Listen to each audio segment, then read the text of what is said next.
Merci beaucoup de m'avoir associé à cette séance dont le thème est effectivement passionnant. Pour ce qui sera de mon intervention, c'est à la fois un petit peu historique, mais surtout méthodologique pour replacer finalement l'évolution de cette anatomie, et certes à l'occasion du 350e anniversaire du théâtre anatomique de Strasbourg. Ce sont essentiellement des images qui seront commentées. Alors, je n'arrive déjà pas à passer à la suivante. Il faut cliquer en bas. Clique en bas, voilà. Donc, cette séance, bien entendu, l'anatomie humaine est observée depuis très longtemps. D'une part, pour des raisons sociales, ensuite, sûrement pour des raisons artistiques, très tôt, comme nous le montrent des représentations de la préhistoire, et aussi, très tôt, pour des raisons pratiques liées à la chirurgie, que ce soit les fractures, que ce soit les plaies. Alors, il y a plusieurs points que je voudrais souligner. C'est tout d'abord, on mélange parfois un certain nombre de concepts. C'est tout d'abord la réalité d'un corps humain biologique. En effet, nous allons voir que de l'anatomie classique à l'anatomie numérique, il y a cette réalité qui est incontournable, qui reste aujourd'hui. Il y a ensuite eu l'utilisation de modèles anatomiques, puis les techniques d'observation ont évolué, et enfin cette révolution numérique, sujet de la séance. Alors Strasbourg occupe une place très particulière puisque la première image imprimée au monde d'anatomie a été à Strasbourg en 1497 dans l'ouvrage de Brunswick. Alors cette réalité du corps, bien sûr, c'est la dissection. Il y a eu les dissections dans l'Antiquité, comme on le sait, et les dissections ont repris de façon officielle au Moyen-Âge, notamment 12e, 13e siècle, et comme le rappelle souvent le professeur Bonnel, Montpellier qui fête son 800e anniversaire, première dissection, 1315. Cette dissection, donc avec de nombreuses représentations connues, avec un maître, avec un prosecteur, on s'inspire souvent des données de l'Antiquité. Strasbourg occupe une place très particulière, puisque nous avons vu cette première impression de planche anatomique, Strasbourg connue pour cette cathédrale qui a été jusqu'au milieu du 19e la plus haute de France. Strasbourg qui est une ville très riche, qui est sur le bord du Rhin, donc à la confluence notamment de routes nord-sud de la Méditerranée jusque vers le nord de l'Europe. Strasbourg qui est une grande ville, dotée d'un hôpital qui a à peu près 1500 lits dès la fin du XIVe siècle, sur le plan classique des hôtels Dieu. Hôpital où il y a à l'époque quasiment que des chirurgiens, mais qui pratiquent effectivement une chirurgie, on peut dire de pointe, ici un saut de ces chirurgiens avec une lancette pour les saigner. Donc 1450, on l'a dit, c'est l'invention de l'imprimerie par Gutenberg qui va révolutionner en quelque sorte aussi toutes les connaissances, dont celle de l'anatomie, cette fameuse Bible à 42 lignes de Gutenberg qui est un chef-d'œuvre dès l'origine. 1517, c'est la première dissection officielle à Strasbourg. Nous l'avions fêté, ce 500e anniversaire, donc il y a quelques années, avec cette représentation qui est une gravure sur bois, qui est la première représentation au monde d'une dissection imprimée, d'après nature. La faculté de médecine elle-même a été créée en 1621, avant c'était simplement une académie, et nous fêterons l'année prochaine le 400e anniversaire. Dans le cadre de cette faculté de médecine, il y avait donc des locaux universitaires et les dissections étaient faites dans l'auditoire commun où il y avait tant les cours que les bibliothèques et travaux des étudiants. Il est évident que les dissections posaient éventuellement quelques problèmes de voisinage. Ce qui fait qu'en 1670, on a créé, la ville de Strasbourg a créé un amphithéâtre qui a été fait au bout de l'hôpital, ce qui était une commodité, bien sûr, pour le transport des corps, dans une ancienne chapelle désaffectée, puisqu'on peut rappeler que Strasbourg était passé à la réforme en 1525-1530, et donc beaucoup d'églises catholiques avaient été sécularisées, ce qui était le cas de cette chapelle de l'hôpital. Pour les plans de 1670, c'est un plan tout à fait classique, donc avec des gradins qui a été construit à l'intérieur de cette chapelle, et on voit que dès l'origine, il y a sur les côtés deux squelettes, un squelette humain et un squelette animal. Et dernière trace de cet amphithéâtre anatomique qui a été en service jusque vers 1875, ce cartouche Theatrum Anatomicum en style Louis XV. Alors ces dissections, bien sûr, vont rester immuables. C'est ce fameux tableau, ce sont ces leçons d'anatomie, la leçon d'anatomie de Rembrandt, et la dissection reste fondamentale. Cette dissection ne s'invente pas, il y a eu toute une série de manuels, il y a bien sûr le très célèbre manuel de Rouvière. Pour rester à Strasbourg, c'est celui de Georges Vinclair. Donc, ça ne s'invente pas. Il y a bien sûr une technique pour mettre en valeur au maximum les différents plans. Et bien sûr, on peut être inventif pour inventer de nouvelles approches. Ce qui a été le cas notamment en médecine opératoire. Alors, cette dissection, bien sûr, est fondamentale et permet d'aller sur des éléments extrêmement fins. Il n'y a pas de limite dans la précision, et nous allons le dire.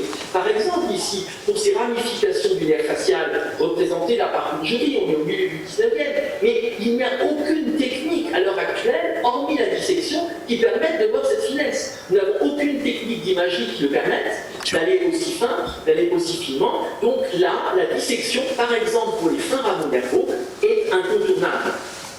Alors cette dissection est incontournable même pour des anciens. Ici, une photo du professeur Gillot qui, jusqu'au bout, venait 3-4 heures par jour disséquer au Saint-Père. On en reparlera sûrement avec Edel. Ici, sur la plante du pied, c'est l'expérience des sciences d'observation morphologique. Il faut revenir à la réalité. Voilà ces dissections, et notamment pour des éléments nerveux, ici, de division du plexus brachial avec une variante du nerf médian et du nerf musculo-cutané. Quoi d'autre, notamment pour la visualisation nerveuse, aujourd'hui permet cela, mais en plus de la surface à la profondeur et avec des éléments directement applicables, bien sûr, aux voies d'abord opératoires et à la chirurgie. Ici, une photo chère sûrement à Jean-François aussi, ce sont ces fameuses dissections du professeur Gillot, des veines, avec un travail qui là aussi peut être fait par ces techniques de dissection. Alors, ce qui est intéressant aussi, bien entendu, c'est que quand on a ce matériel réel, ce corps humain, eh bien, il n'y a pas de limite dans la précision. On peut, d'après ce matériel, le couper, aller en regarder la structure et aller le grossir autant de fois qu'on veut. Ça peut être une simple loupe, on peut le grossir fois 10, fois 100, fois 1000, et on peut aller jusqu'au microscope électronique. C'est le seul vrai matériel qui le permette. Pour prendre un exemple, par exemple, sur les tendons, ici le professeur Christian Fontaine de Lille, il fait un cours sur les tendons. Alors, le tendon ici qui est disséqué sur un corps réel, on peut également en faire une coupe réelle, mais on peut aller regarder cette coupe de façon microscopique. C'est ici le cas de travaux de mon maître, le professeur Sick, sur la structure des tendons avec les structures de fasciculation. Donc, ceci ne peut pas se voir autrement, le passage de la macroscopie à la microscopie, l'histologie et à la cellule, que par un matériel réel. Ici, le matériel cellulaire des ténocytes sur ces tendons. C'est toujours le même matériel. Et on peut encore grossir, bien sûr, jusque quasiment à l'atome, à l'heure actuelle, avec les techniques, certaines techniques de microscopie atomique. Pareil pour l'innervation, par exemple, des tendons, seules les imprégnations argentiques sur des tendons réels permettent d'aller voir les capteurs de tension, par exemple, des tendons. Ceci part obligatoirement d'un matériel humain concret. Il y a bien sûr toutes les variations, c'est-à-dire que chaque individu est différent, et c'est la découverte de la dissection ou de la visualisation par d'autres techniques du corps qui permet de remplir ce corpus. Alors il y a un deuxième aspect, ce sont les modèles anatomiques. C'est pas la même chose, on ne peut pas confondre les deux comme parfois c'est fait, notamment pour les modèles numériques. Alors cette réalité anatomique a été bien sûr rendue par des dessins qui sont souvent extrêmement inventifs, extrêmement parlants, mais bien sûr qui sont en 2D, par définition. De très belles planches qui ont pu être faites, qui gardent une grande utilité, comme dans les ouvrages classiques de référence. Et puis, il y a bien sûr l'arrivée de la photographie, 1836, qui va aussi révolutionner les choses, mais on est toujours en 2D. Mais les techniques évoluant, en photographie également, on est passé à cette radio-cinématographie ou cette cinématographie dynamique, notamment les travaux de Marek, de Buybridge, où très tôt, on avait décomposé, et bien grâce à cette inventivité des premiers photographes, on avait décomposé une anatomie fonctionnelle. Tout cela avait été mis en place. Il ne faut pas confondre les concepts et les méthodes. Les concepts, ce sont des questions biologiques et scientifiques, les méthodes, ce sont des approches. Alors, pour conserver cette anatomie d'un point de vue tridimensionnel, le plus facile, bien sûr, ce sont les os, où là, les os secs sont faciles à obtenir et c'est un matériel tridimensionnel qui reste finalement assez idéal. On peut bien sûr faire des modèles en résine. Pour Lisbonne, il est en ligne. C'est facile, ça se conserve. Oh, mais c'est pour vérifier. Pour conserver ces dissections, eh bien, longtemps on a utilisé des préparations sèches, c'est-à-dire on les faisait momifier, on pouvait faire des injections des vaisseaux, ce sont des dissections réelles, mais qui finalement peuvent rester à travers le temps et qui ont été d'un point de vue technique remplacées notamment par les techniques de plastination du professeur von Hagens. Voilà tous ces modèles qui sont des modèles réels, simplement qui vont permettre de conserver des éléments qui sinon seraient putrescibles. Une autre possibilité de conservation, c'est bien sûr les liquides, conservation dans des bocaux d'éléments qui ont été disséqués. Alors, ceci est une première approche, il y a des éléments vrais que l'on va conserver, mais très tôt, on a eu l'idée de modèles anatomiques tridimensionnels, puisqu'effectivement, une représentation en 2D par le dessin ou gravure n'est pas suffisante.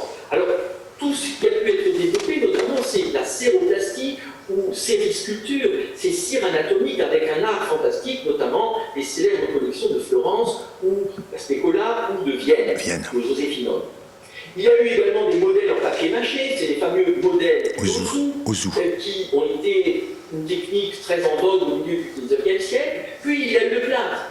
Les premiers plâtres anatomiques, très paradoxalement, sont tardifs. C'est 1840, Strasbourg, Robert Épus, ce sont des moulages. Bien entendu, c'est très intéressant. Ce sont des modèles tridimensionnels, mais ce n'est qu'une surface. À l'intérieur, c'est du plâtre. Vous ne pouvez pas aller réutiliser ce modèle. Ce modèle ne donne de l'information que de ce qu'il représente en surface. Ici, d'autres plâtres très connus, c'est le fameux plâtre de Valdeyer, qui est dans de nombreuses collections, puisque fait de façon semi-industrielle. Donc, toutes ces séries de plâtres qui sont très connus jusqu'à la collection Nicolas Giroux des anatomistes parisiens. Alors, dans ces modèles, on est passé maintenant à des modèles numériques. Mais ces modèles numériques restent toujours la représentation de ce qu'on a voulu y mettre, soit une surface, soit des éléments sélectionnés. On ne va pas pouvoir passer au zoom et au microscope pour aller étudier des textures. On ne pourra pas aller voir les nerfs qu'on n'identifie pas autrement. Ces techniques seront l'objet de cette séance, je ne vais bien sûr pas y revenir, mais sont d'une puissance phénoménale et sont bien sûr fondamentales dans l'anatomie actuelle, tant pour la recherche que pour l'enseignement, mais ne remplacent pas le matériel réel. Non. Un petit peu paradoxalement, ces modèles tridimensionnels qui parfois sont représentés comme la panacée, en fait, amènent quand même des demandes pour des modèles 3D. Donc, ça signifie que d'avoir quelque chose de concret, de matériel, garde une importance, la manipulation, la kinesthésie garde une importance dans l'apprentissage, tant de la mémoire de l'anatomie que l'apprentissage, bien sûr, du geste chirurgical. Les techniques d'observation. Là aussi, il ne faut pas mélanger les sujets. Ces techniques d'observation, les techniques anatomiques sont très anciennes. On parle de la tractographie, mais tous les travaux sur la substance blanche, avec la dissection, avaient pu être faits dès le XIXe siècle et de façon extrêmement fine. Donc, il ne faut pas mélanger les connaissances avec les techniques. Les connaissances étaient là pour beaucoup. On les a affinées. L'anatomie sectionnelle, c'est pareil, est très ancienne. On a des planches de Vinci avec une anatomie sectionnelle, notamment de la jambe ou du tronc.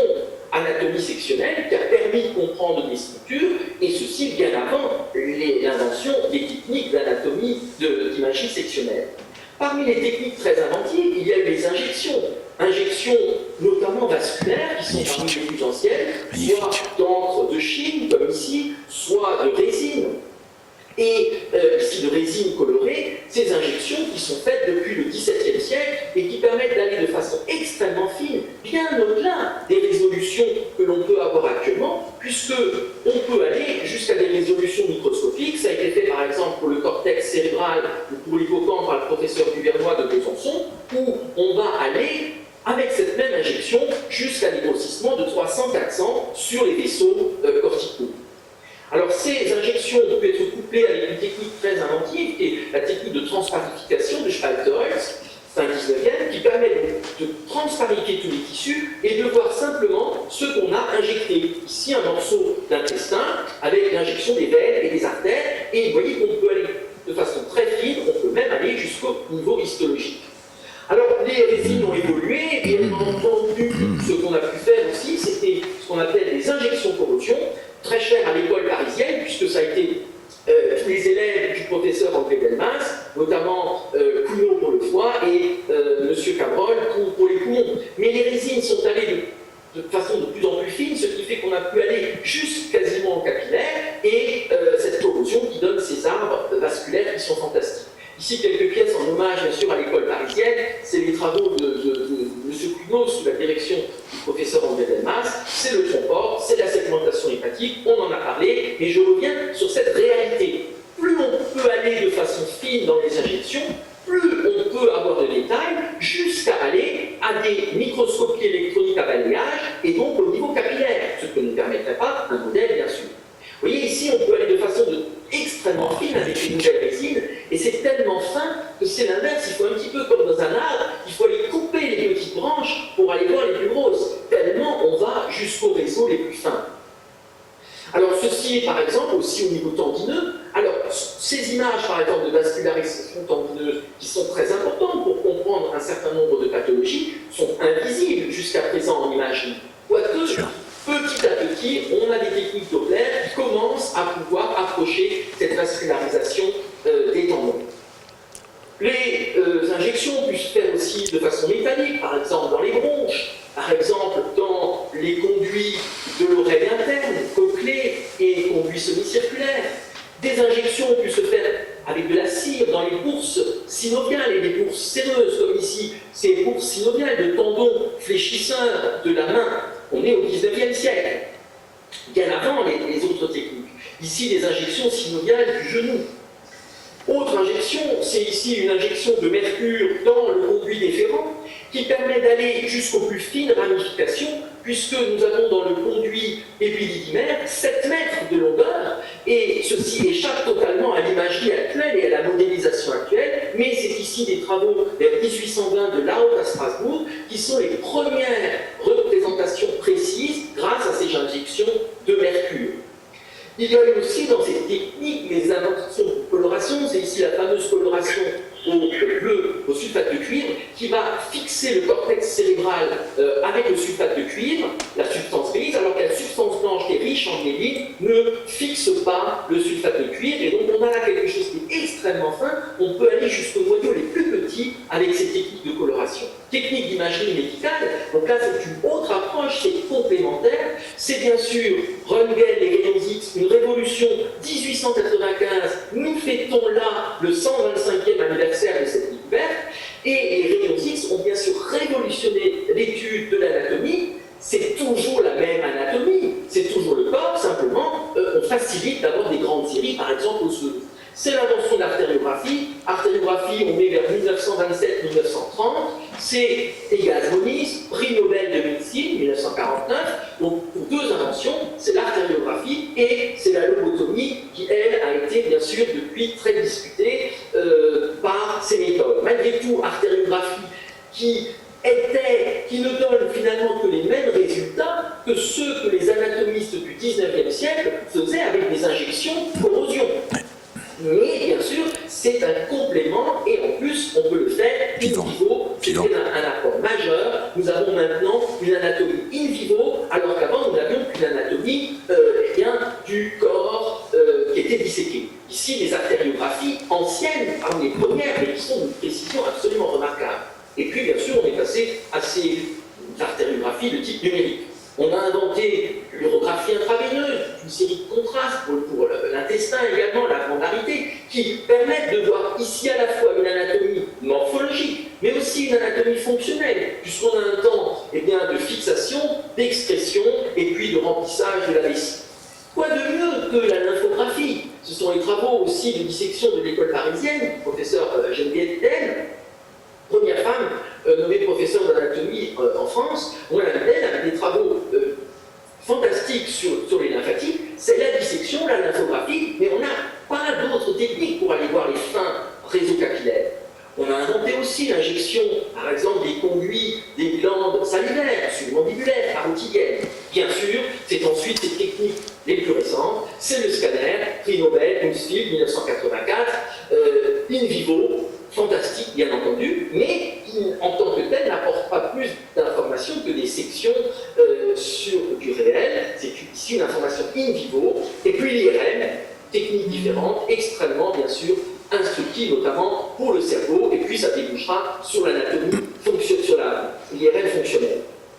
Voilà, c'est du l'IRM, on a l'impression de voir une vue anatomique, on a maintenant atteint des précisions qui sont tout à fait fantastiques, qui permettent d'avoir des séries de niveaux, et bien sûr tout ça débouchera sur le traitement de ces images, puisque les images issues du scanner de l'IRM sont des images de type numérique, donc d'abord en pixels, et puis aujourd'hui en voxels. La révolution numérique, je n'en dirai qu'un mot, il suffit de penser aux premiers ordinateurs. Moi j'ai souvenir de mon père qui a lancé dans son domaine des ordinateurs, dans les années 63-64, c'était des salles entières qui, aujourd'hui, tiennent dans un iPhone, dans un smartphone. Donc ces premiers ordinateurs, nous en avons connu l'évolution. Ces ordinateurs n'apportent pas tant d'informations ni sur le fond, sur le corps, ni sur la méthodologie. Simplement, ça va être à des puissances de calcul. Alors, on a certains travaillé sur ces premiers Mac avec une J'en ai eu un, Mac et ça. Nous sommes maintenant dans des supercalculateurs, et ces supercalculateurs permettent bien entendu d'avoir des données, de traiter des données extrêmement complexes avec cette évolution des processeurs. Avec la disquette. Alors, pour terminer, de l'anatomie classique à l'anatomie numérique, c'est bien sûr une question fondamentale. Il existe en France une discipline, donc au sein du CNU, qui est l'anatomie, la sous-section 4201, avec un collège des professeurs d'anatomie qui se réunit régulièrement pour réfléchir à cette anatomie d'aujourd'hui, c'est-à-dire l'enseignement, c'est-à-dire la recherche, et c'est-à-dire l'anatomie appliquée à l'imagerie, à la chirurgie. C'est un collège qui a eu la chance d'avoir une dizaine de doyens dans les dernières années de différentes facultés de médecine. Les actuels sont Jean-Luc Dumas, qui vient de terminer à Paris-Bobigny, Marc Pomme, qui est doyen de Nancy et qui est président du CNU d'anatomie, et Patrick Baquet, qui est membre de l'Académie de chirurgie et qui est doyen de Nice. Donc beaucoup de réflexions. Et ces réflexions nous mènent à quoi?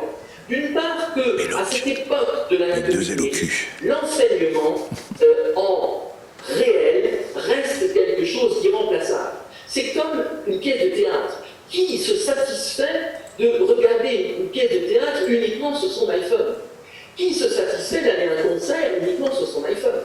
Il n'y a pas du tout le même charisme et vraisemblablement ne sera jamais remplacé que d'avoir quelqu'un en direct. Nous sommes là très contents de nous voir, grâce à l'Académie de chirurgie et à Zoom, de nous voir tous ensemble, mais ça ne remplace pas de se voir et de se voir bouger en tridimensionnel. Donc c'est pour classique, ici le professeur Belloc, ici quelques images, le professeur Gillot, mais après réflexion de gens issus de diverses disciplines cliniques, certains qui, comme Olivier Palombi à Grenoble, qui gèrent toute l'informatique du CIDES, du concours de l'OCN, qui sont très portés sur la nouvelle technologie, gardent l'idée qu'un cours construit à la craie avec des schémas au tableau ou sur une tablette reste irremplaçable. On part de quelque chose de simple vers quelque chose de compliqué, un trait, une idée, et c'est une construction progressive, une construction d'esprit pour la compréhension.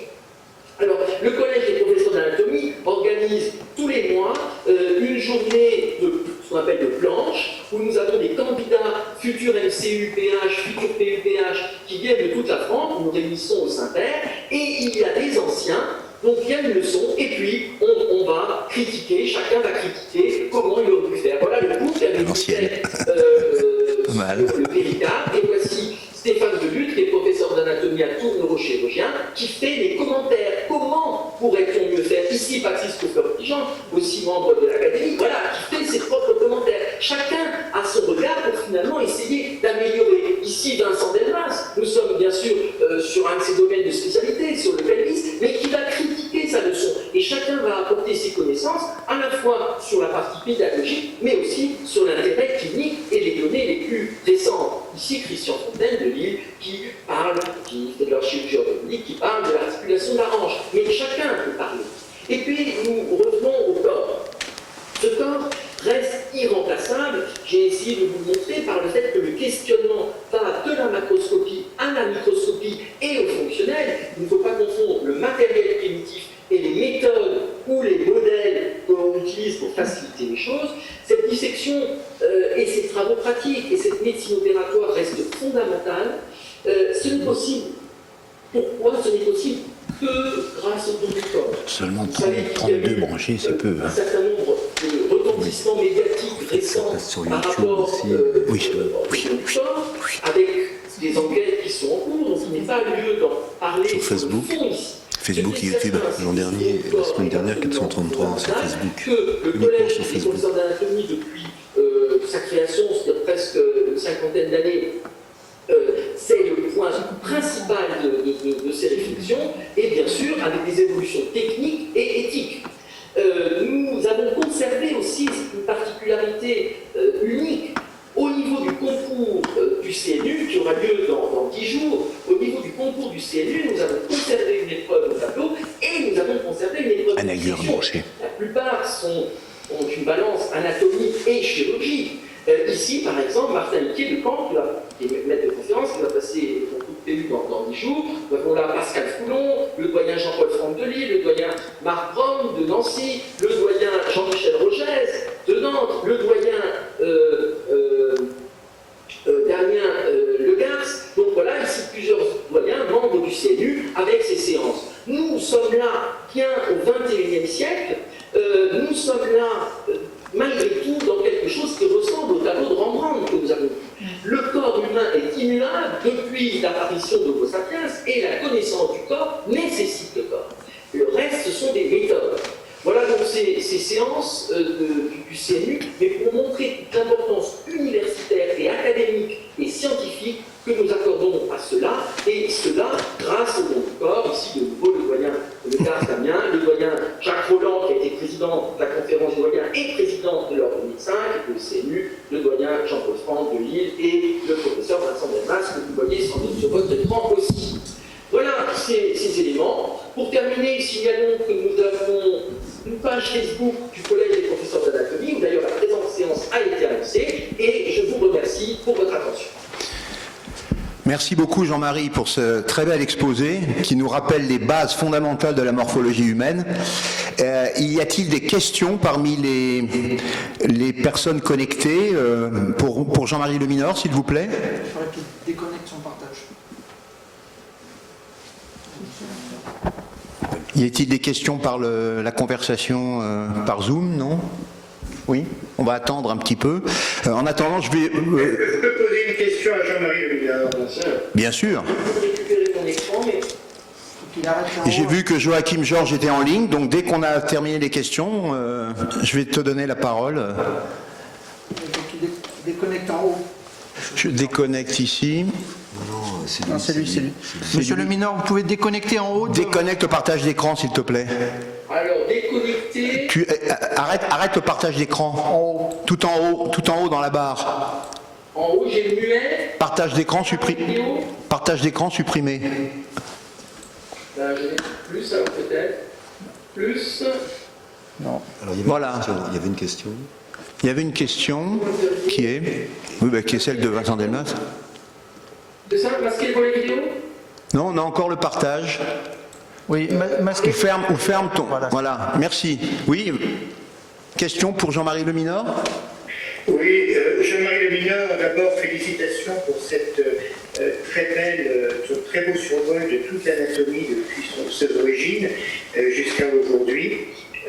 Merci d'avoir insisté sur le fait que la réaction biologique est incontournable parce que nous, médecins, chirurgiens, nous opérons des personnes de chair et d'os. Et donc, par conséquent, les images sont magnifiques pour comprendre. Moi, la question que je voulais te demander, c'est comment tous ces moyens que tu vois peuvent nous aider dans notre pratique médicale. C'est-à-dire qu'il est certain que nous avons l'imagerie, nous avons la modélisation, nous avons le 3D. Est-ce que tout ceci peut nous aider dans notre pratique médicale? Bah oui. Comment ça peut nous aider dans notre pratique médicale et comment ça peut évoluer pour nous aider dans notre pratique médicale? Alors, je pense qu'effectivement, vous m'entendez? Oui, tu peux parler. Je pense qu'effectivement, l'apport est fondamental, mais je ne veux pas empiéter sur les présentations suivantes parce que je pense que c'est toute la démonstration de la séance. Moi, j'ai fait une sorte de Oui. petite introduction, mais toute la séance va être, je pense, démonstrative par rapport à l'intérêt clinique. Il est évident que ces liens, et surtout grâce à la capacité de la puissance des ordinateurs, de pouvoir avoir l'information en direct dans un bloc opératoire, comme par exemple, ça peut être fait à l'IRCAL ou dans d'autres équipes, il est évident que ça révolutionne beaucoup de choses, mais pourquoi? Parce qu'effectivement, en temps réel, on peut avoir des informations ciblées sur un patient donné. Mais je pense que on pourra y revenir peut-être à la fin de la séance. Là, vous allez voir, ça va être brillamment démontré par Luc Solaire, ce que tu dis bien sûr, bien sûr. Il y a une question justement de Luc Solaire pour Jean-Marie Leminor, c'est quel est l'apport du dessin à la craie dans l'apprentissage? Il a coupé son Alors, je pense que ce n'est pas un problème de dessin à la craie, c'est un problème de construction d'un schéma. Effectivement, classiquement, on a la craie, mais à l'heure actuelle, ça peut très bien être un stylet sur une tablette. Je pense qu'il y a deux aspects. Le premier, c'est effectivement de partir de quelque chose de simple à quelque chose de complexe. Si on ouvre un atlas d'anatomie ou un livre d'anatomie, on a une figure qui est tout de suite de niveau complexe. Alors que par exemple, si on représente la région du trigone fémoral, on peut commencer à dessiner l'os, puis ensuite on peut mettre les ligaments, puis ensuite on peut mettre les muscles, puis ensuite on peut mettre les artères, puis leurs branches, puis les veines, puis leurs branches, puis les nerfs, puis leurs branches. Puis faire une coupe, c'est-à-dire qu'on n'a pas de complexité initiale et on montre bien les différentes étapes de cette construction qui va aussi être une étape de représentation mentale. On peut aller dans les deux sens, du simple au compliqué, puis du compliqué au simple. Alors, bien sûr, ce n'est pas l'outil en tant que craie qui est important. Autre aspect, c'est un aspect qui est très connu dans les autres sciences morphologiques, par exemple en entomologie, c'est un trait, une idée. À l'heure actuelle, en entomologie, les techniques, par exemple, de microscopie électronique à balayage sont très utilisées, mais le dessin à l'encre de Chine, par exemple, pour représenter les poils des ailes d'une drosophile restent fondamentaux. Et y compris les gens qui font de la biologie moléculaire dans les plus grosses équipes gardent cet aspect-là parce qu'on n'a pas mieux. Sur un dessin, on peut rajouter des choses qui ne sont pas obligatoirement visibles sur une seule photo. C'est tout le combat entre la photo et la peinture ou le dessin. Et le dernier point, aussi, par rapport à ce dessin et à la craie, qui m'a échappé, mais il y avait encore un point qui était... Pardon, pour Oui. Voilà quelques aspects. Merci Jean-Marie. Donc je pense qu'il y a d'autres questions, mais le temps court et je crois qu'il va falloir continuer.